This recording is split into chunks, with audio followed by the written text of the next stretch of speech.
আজ তোমাদের সাথে শেয়ার করব একেবারে অনুষ্ঠান বাড়ির মতো মাছের মাথা দিয়ে মুগ ডাল কীভাবে বানাতে হয়। এটি বানানোর জন্য প্রথমে কড়াইতে সর্ষের তেল গরম করে মাছের মাথাগুলো নুন হলুদ মাখিয়ে দু পিঠ খুব ভালোভাবে ভেজে নিয়েছি। আমি এখানে কাতলা মাছের মাথা ব্যবহার করেছি, আপনারা চাইলে রুই মাছের মাথাও ব্যবহার করতে পারেন।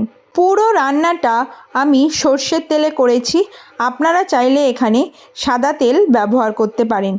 এরপর ওই তেলের মধ্যে রসুন কুচি দিয়ে হালকা লাল লাল করে ভেজে নিয়ে তার মধ্যে 4-5টা কাঁচা লঙ্কা চেরা, পেঁয়াজ কুচি, তেজপাতা, 5 ফোড়ন ও কারি পাতা দিয়ে খুব ভালো করে লাল করে ভেজে নিতে হবে।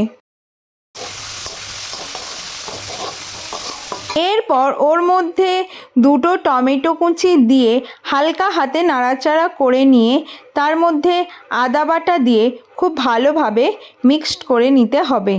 মশলাটা ভাজা ভাজা হয়ে গেলে ওর মধ্যে আগে থেকে সেদ্ধ করে রাখা মুগ ডালটা দিয়ে খুব ভালোভাবে মশলার সাথে মিশিয়ে নিতে হবে।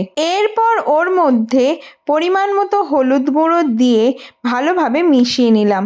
তারপর আগে থেকে ভেজে রাখা মাছের মাথা, নুন পরিমাণ মতো ও একটা বাতাসা দিয়ে খুব ভালোভাবে মিশিয়ে নিয়ে ফুটতে দিলাম। আমি এখানে বাতাসা ব্যবহার করেছি মিষ্টির জন্য, আপনারা চাইলে চিনি ব্যবহার করতে পারেন। ডালটা ফুটে একটু ঘন হয়ে এলেই ওর মধ্যে ভাজা মশলার গুঁড়ো দিয়ে দিয়েছি। এরপর মাছের যে মাথাগুলো ছিল সেগুলো একটু ভেঙে নিয়েছি। তারপর আরও একটু ফুটিয়ে ঘন করে নিলেই তৈরি হয়ে গেল একেবারে অনুষ্ঠান বাড়ির মতো মাছের মাথা দিয়ে মুগ ডাল। কেমন লাগলো এই রান্নাটা অবশ্যই আমাদেরকে জানাবেন, আর শেয়ার করতে ভুলবেন না। ভালো লাগলে চ্যানেলটাকে সাবস্ক্রাইব করে দেবেন, পেজটাকেও ফলো করে দেবেন। দেখা হচ্ছে নতুন একটা রান্না নিয়ে, ততক্ষণে ভালো থাকবেন।